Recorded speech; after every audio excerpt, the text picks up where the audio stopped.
성경 말씀 마태복음 4장 12절에서부터 17절까지의 말씀입니다. 제가 봉독해 드립니다.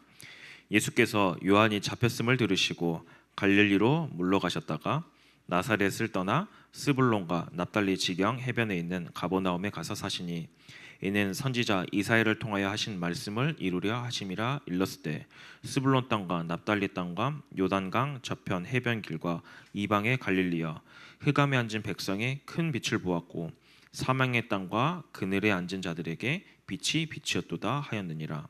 이때부터 예수께서 비로소 전파하여 이르시되 회개하라, 천국이 가까이 왔느니라 하시더라. 아멘.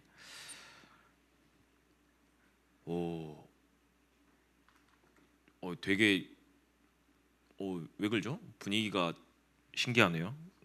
제가 그렇게 좋으세요? 왜 저를 보고 이렇게 생글생글 웃으시는지 감사합니다. 여러분들이 딱 시험 기간이 끝나고 나면은 표정이 밝아져요.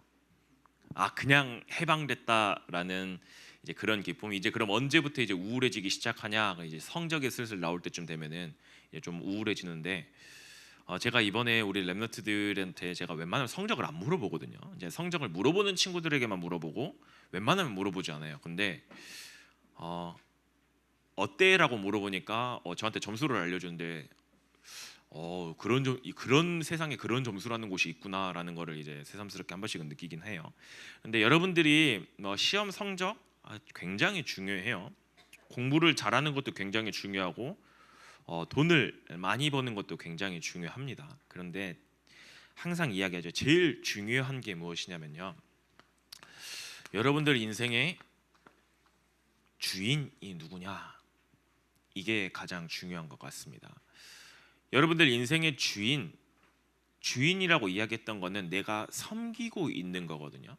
내가 섬기고 있는 게 혹시 성적, 공부냐, 아니면 돈이냐, 아니면 약간 친구냐, 인간관계냐, 내가 이제 가장 갈망하고 좀 따라가는 건 이거를 주인인데요. 여러분들이 항상 기억해야 되는 건 하나님의 자녀의 인생의 주인은 누구냐? 하나님이시라는 이 사실을 여러분들이 반드시 잊지 않으셨으면 좋겠어요. 그러면 공부 안 해도 됩니까? 아니요, 하나님이 여러분들에게 공부 열심히 하라고 이야기하세요. 왜 열심히 해야 될까요? 너가 공부를 열심히 해서 너가 하나님의 뜻을 이룰 자로 가야 되기 때문에 공부도 열심히 해야 되고 돈도 열심히 벌어야 돼. 돈이 인생의 목표가 아니라 뭐가 인생의 목표냐? 하나님의 뜻과 하나님의 계획을 이루는 그 일이 바로 인생의 목표가 돼야 되는 것이죠. 즉, 왜 그렇습니까? 하나님이 우리 인생의 주인이기 때문이죠. 그 주인이 원하는 대로 가야 되는 것, 이게 가장 중요한 것 같습니다. 여러분들은 되게 싫어할 수도 있는데, 전도사님이 제일 좋아하는 이제 TV 프로그램이 뭐냐면 이제 벌거벗은 세계사, 벌거벗은 한국사. 왜냐, 저희 역사를 너무 좋아하니까요.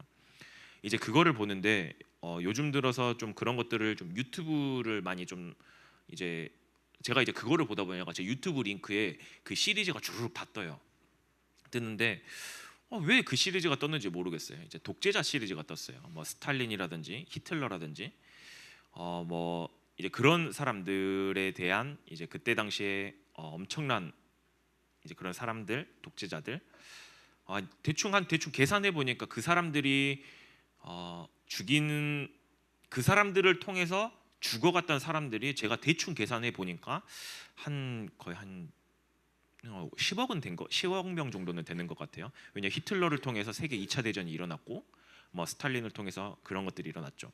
그리고 캄보디아인가에 폴포트라는 그 또 독재자가 있는데, 그 사람은 히틀러조차도 그리고 마오쩌둥조차도 스탈린, 야 너 좀 적당히 좀 해라 할 정도로 어마어마한 독재자라고 하는데, 왜 이 이야기를 하냐면요, 그들이 청소년 시기 때요 이상한 사상이 하나 들어갔어요.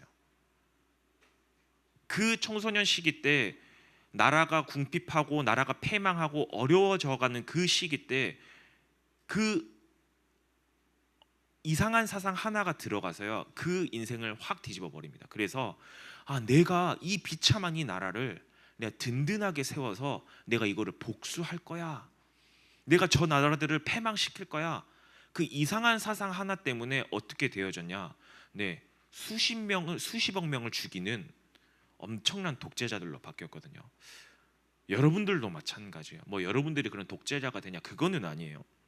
그거는 아닌데 이 청소년 시기 때 하나님의 말씀이 심겨지고 이 하나님의 것이 들어가지 않고 다른 것이 들어가게 되면요 어떻게 되냐? 인생을 움직이게 되어집니다.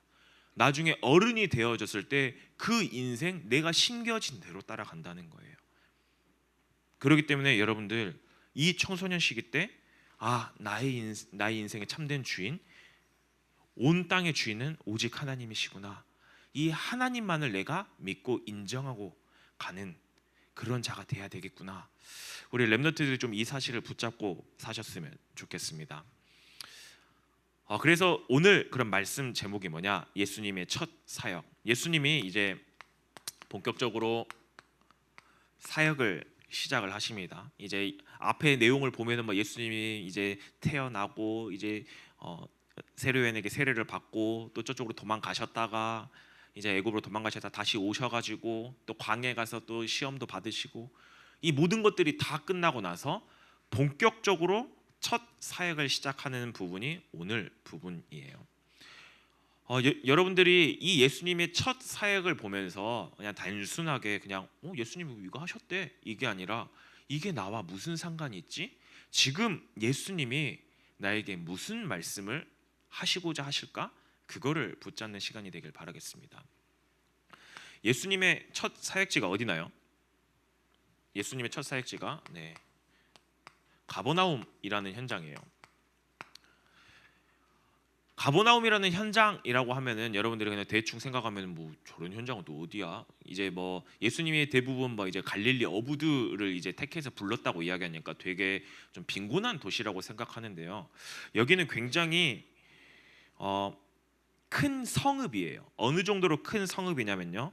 이제 이스라엘의 수도가 예루살렘이죠. 예루살렘에서 북쪽에 있는 지역인데 굉장히 많이 떨어져 있는데 이 지역에 이 갈릴리라는 이 지역에 로마 군대가 거주하고 있고 그 군대가 거주하고 있는 곳이고요. 그리고 위쪽에 있는 이제 아랍 쪽에 있는 이제 터키나 이런 쪽에 있는 곳과 이제 이스라엘 쪽으로 내려오는 중요한 교통지가 되어 있고요. 그리고 지중해로 나갈 수 있는 중요한 곳이 되어 있는 그래서 큰 세관이 있어요. 큰 세관이 있을 정도로 굉장히 나름대로의 큰 성읍. 그래서 예수님이 이곳에서 누구를 부르냐? 세리였던 마태를 부르잖아요. 그 정도로 큰 성읍이었던 곳이에요.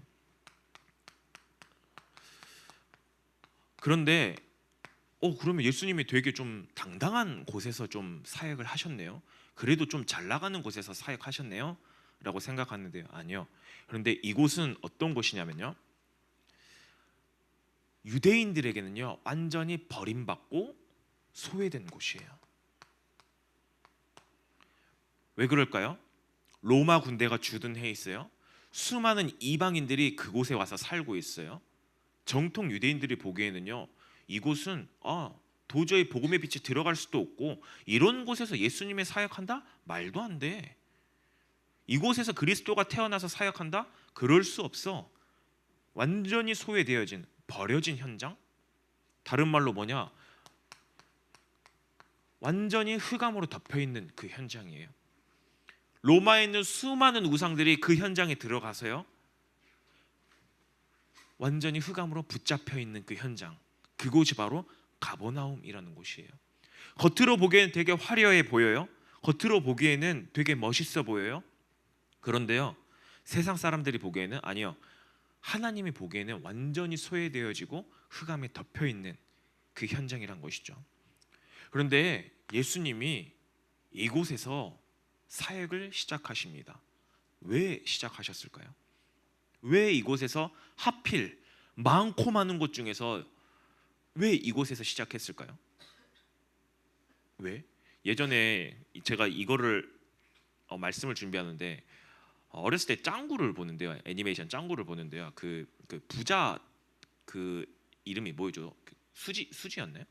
부자 그 짱구를 좋아하는 그 캐릭터, 그 여자애가 그 유치원에 올 때 어떻게 왔어요? 우리나라 지도를 다 펴보고 다트를 던져가지고 던져가지고 가서 나 오늘은 저기 가볼래 이렇게 유치원을 정해서 가잖아요.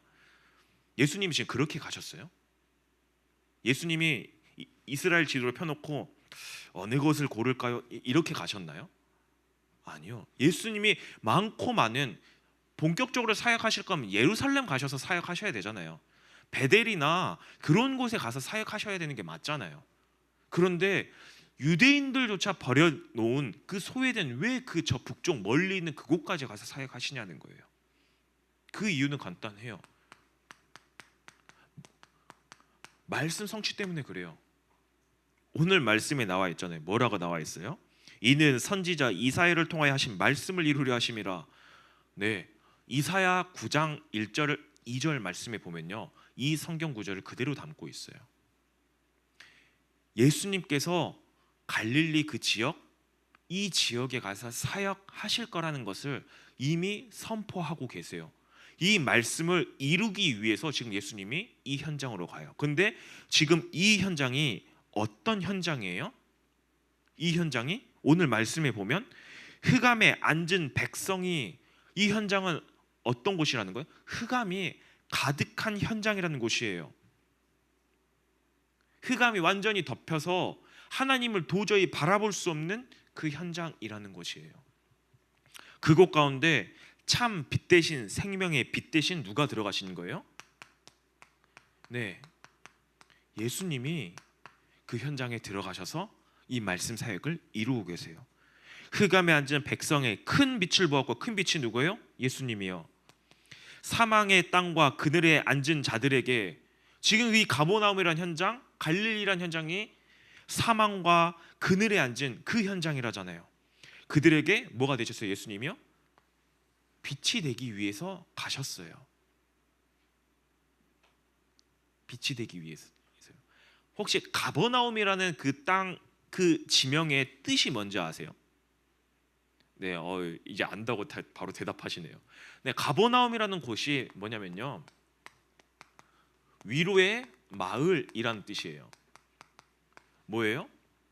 하나님이 완전히 흑암에 덮여 있고 상처투성이 가운데, 죽음 가운데, 사망 가운데 있어야 되는, 위로가 정말 필요한 그 현장 가운데 예수님이 참된 위로자로서, 참된 빛으로서 그 현장에 들어가고 계신 거예요. 여러분들에게도 마찬가지예요.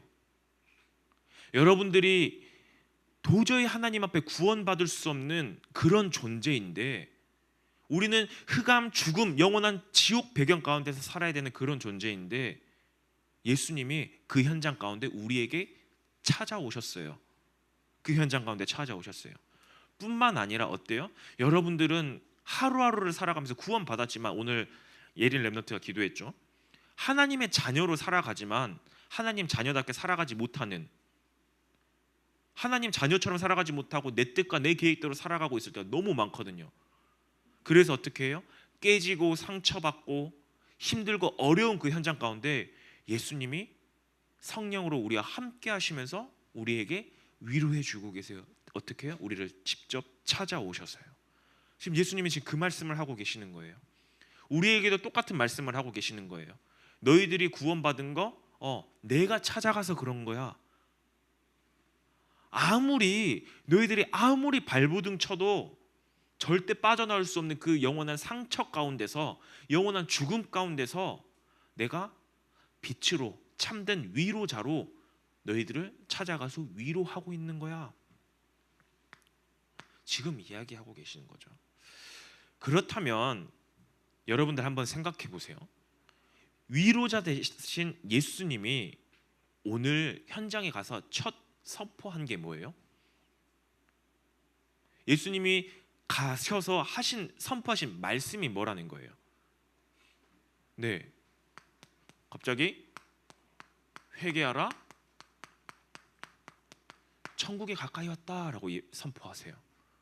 아니 여러분들, 위로랑 이게 뭔 상관이에요? 위로하는 거랑 회개해라, 천국에 가까이 왔어, 이 말씀이랑 도대체 무슨 상관이라는 거예요? 왜 위로가 필요한 그 마을에 가셔서, 여러분들 위로할 때 어떻게 해요? 항상 저는 이야기하지만 저는 MBTI가 T입니다. 공감을 절대 못해요. 그래서 저희 와이프가 저 때문에 굉장히 힘들어해요. 왜냐? 무슨 화나는 일이 있어. 오빠 이런 일이 있어. 그래? 그게 뭐 어쨌다고. 저는 약간 이런 식이거든요. 되게 여자들이 서운하는. 야, 그거 네가 잘못했지. 야, 앞뒤를 재봐라. 지금 그거 그렇게 쳐다보지 마세요, 하경 쌤. 굉장히 지금 저랑 같이 사시는 분은 얼마나 힘드시겠어요. 위로라는 거는 어떻게 해요? 함께 공감해 주고요, 다독여 주고요. 그러냐, 그래야 되는데 이 위로가 필요한 이 마을 가운데 가서 어떻게 해요? 야, 회개해. 천국이 가까이 왔어. 어떻게 보면 되게 심판의 말씀을 던지는 거랑 똑같아요. 야, 니들 회개 안 하잖아. 천국에 들어올 수 없어. 그 말씀하고 똑같다고 생각하거든요. 근데 왜 그러냐? 위로라는 헬라어는요, 뭐냐면, 좀 헬라어를 써서 죄송합니다. 파라클레시스라는 단어예요. 근데 이 뜻이 무엇이냐? 곁으로 부르다라는 뜻이에요. 우리가 위로해 주기 위해서는 어떻게 해요? 네, 곁에 불러서 다독여 주고요. 그리고 또 요즘에는 곁에 없기 때문에 뭘로요? 전화를 통해서 열심히 막 통하면서 내 마음을 또 알아줄 수 있는 사람과 막 통화를 하잖아요. 위로라는 파라클레시스라는 뜻은 곁에 부르다라는 뜻이에요. 그런데 보혜사 성령을 가리키는 보혜사라는 뜻이 어떤 단어냐? 파라클레토스, 같은 어근을 사용해요. 같은 어근을 사용해요. 그 말은 뭐예요? 보혜사 성령님께서, 한번 보혜사 성령님 한번 생각해 보세요. 우리 가운데서 영원히 우리 곁에서 함께 하시면서 우리를 보호해 주시고요, 은혜 주시고요, 가르치세요. 그리고 우리에게 힘 주세요. 우리에게 참된 평안과 위로를 주세요. 누가요? 보혜사 성령님께서요. 그렇다면 정말 참된 위로와 평안은 누구에게서만 얻을 수 있다는 거예요? 네, 보혜사 성령 하나님을 통해서만 할 수 있다라는 거거든요. 여러분들이 힘들고 어려운 일 가운데 있으면은 전하는 친구들이 있을 거예요. 혹은 부모님한테 이야기할 거예요. 그러면서 그거를 막 같이 이야기하면서 위로를 받을 수도 있어요. 근데 그 친구가 언제까지 여러분들을 위로해 줄 것 같으세요? 제가 장담합니다. 지금 여러분들이 가장 고민을 많이 하고 있는, 특히 여자친구들 가장 많이 하고 있는 게 인간관계에 대해서 굉장히 고민을 많이 할 거예요. 특히 중학교 2학년 되면요. 이 인간관계가 깨지면 어떡하지? 막 그래서 어떻게 해서든 이 인간관계를 지키려고 하는데요. 정말 신기하게도 중학교 3학년 되면 그 인간관계 다 깨집니다. 제가 장담해요. 왜냐? 지금까지 봐왔던 모든 중등부가 다 그랬어요. 여기 앞에 있었던 모든 선생님들도 다 그랬어요. 왜 깨지냐? 그때 뭔가 그렇게 친구를 막 10명, 11명씩 막 같이 다니면서 그랬 친구들이, 남자들은 안 그래요. 남자들은 그냥 축구 한번 하면 끝나는 거니까. 그 인간관계 해가지고 열심히 했던, 내가 막 저 친구 마음에 안 들어가지고 막 욕하고 막 뒷담화했던 그 친구들이 어느 순간 나에게 적이 돼 있어요. 작은 거 하나에 상해가지고요. 그래서 그 친구들이 내 주변을 떠나요. 내 곁에 있는 친구들이 다 떠나기 시작해요. 뿐만 아니죠. 영원히 여러분들을 책임져 줄 것 같은 부모님이요. 뭐 가는데 순서는 없지만 순리상으로 이제 잘 생각해 보면 부모님이 먼저 천국을 가시겠죠. 하나님 품으로 가시겠죠. 그러면은 여러분들은 언젠가는 외톨이로 그 현장에 서 있어야 되는데요. 내 주변에 있는 모든 사람들, 나에게 위로를 줬던 그 사람들이 다 떠나게 될 건데요. 그런데 그러면 그 사람들이 영원한 참된 위로자가 아니라는 말이잖아요. 그런데 보혜사 성령님은 어떠세요? 내가 세상 끝날까지 너희와 항상 뭐 하신다고요? 함께 하겠다고요. 뭐 하면서요? 여러분들을 보호해 주시고 은혜 주시고 앞으로 갈 길을 가르치시면서요. 그런데 우리가 어떻게 하면 이 보혜사 성령 하나님의 이 역사를 맛볼 수 있습니까? 함께함을 누릴 수 있습니까? 네, 회개해서 하나님 곁으로 가야만 가능해요. 그렇기 때문에 예수님이 회개하라라고 이야기를 하신 거예요. 너희가 회개해서 뭘 해야 되냐? 주인을 바꿔. 사단의 그 배경 가운데 있지 말고 주인을 바꿔서 하나님을, 나로 말미암지 않고 아버지께로 갈 수 없는데 나를 통해서 하나님을 만나는 그 순간 참된 위로자이신 보혜사 성령이 너희와 영원히 함께 할 거야. 지금 그 말씀을 하고 계시는 거예요. 어디에서요? 가장 위로가 필요한 마을에서요. 가장 위로가 필요한 마을에서요. 뿐만 아니죠. 회개라는 거는 죄를 지었을 때 이제 가능한 부분이거든요. 회개를 해야 되거든요. 죄라는 단어는 하마르티아, 하나님과의 관역이 맞지 않는, 하나님과의 같은 방향으로 가지 않는 이 모습을 죄라고 이야기를 해요. 즉 하나님은 전도와 선교 이거에 원하신데 나는 이거와 상관없이 어디요? 나는 세상 성공 돈 이것만을 향해서 가는 것, 이게 사실상 죄예요. 그런데 이 죄 가운데서 우리가 돌이켜서 다시 하나님의 뜻대로, 하나님 나는 자꾸 내 뜻, 내 성공, 세상의 방법대로 살아가고 있는 이 모습을 돌이켜 하나님 품으로 다시 돌아옵니다. 네, 과속단속 구간이라고 하네요. 제가 말이 너무 빨랐네요. 말이 너무 빨라서 과속단속 구간이라고 합니다. 네, 갑자기 헷갈리네요. 그 가운데서 다시 돌이켜서 하나님 품으로 돌아오는 것, 그게 바로 회개거든요.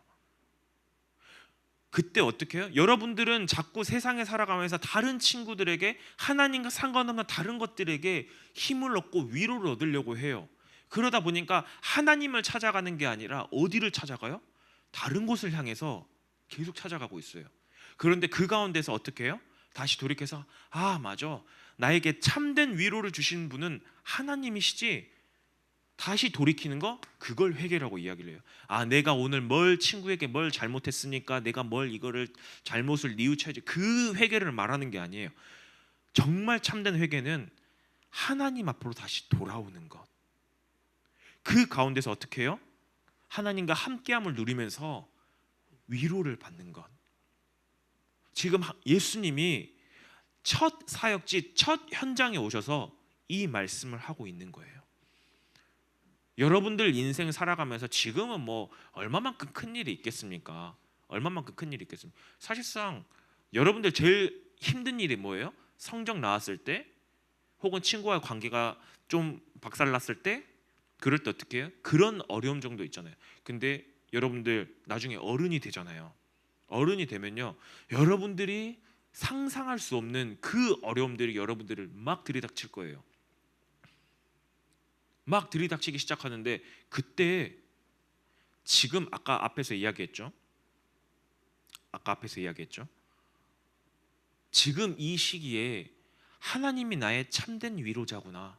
맞아, 하나님이 날 찾아오셔서, 예수님이 날 찾아오셔서 맞아, 나에게 위로를 주고 계시는구나, 나에게 힘을 주고 계시는구나. 이게 들어가지 않잖아요. 다른 것이 들어가 버리잖아요. 그때도 가서 그거를 찾아요. 그러다가 실컷도 깨지고 어렵고 낙심되고 완전히 쓰러졌을 때, 그때서야 와서 하나님 살려주세요. 그렇게 대부분 이야기하거든요. 사실상 내가 뭔가에 좀 힘이 있다라고 하면은요, 어때요? 내가 좀 버텨볼 만해요. 정말 버텨볼 만해요. 제가 자꾸 저희 가정사 이야기를 좀 해서 좀 죄송한데요.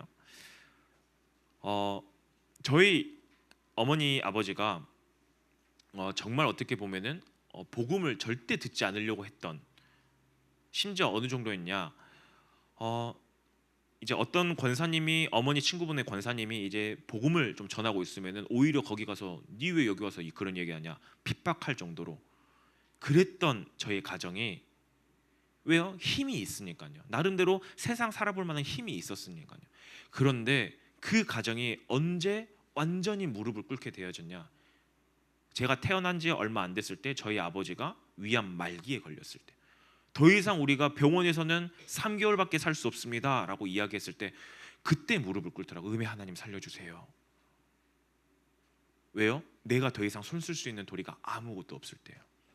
사실상 어떻게 보면 여러분들에게 오는 그런 수많은 문제들이 하나님이 어떻게 하는 시간이냐, 내가 참된 위로자야? 내가 그 위로가 필요한 현장 가운데 너희를 찾아가고 있어. 어떻게 보면 우리에게 은혜를 베푸시는 최고의 응답의 시간이에요. 그렇기 때문에 여러분들 문제 왔을 때 힘으로 버티려고 하지 마세요. 정말 버티려고 하지 마세요. 그냥 하나님을 인정하고요. 예수 그리스도의 이름만을 붙잡고 나아가세요. 오늘 지금 이따가 함께 부를 찬양인데요.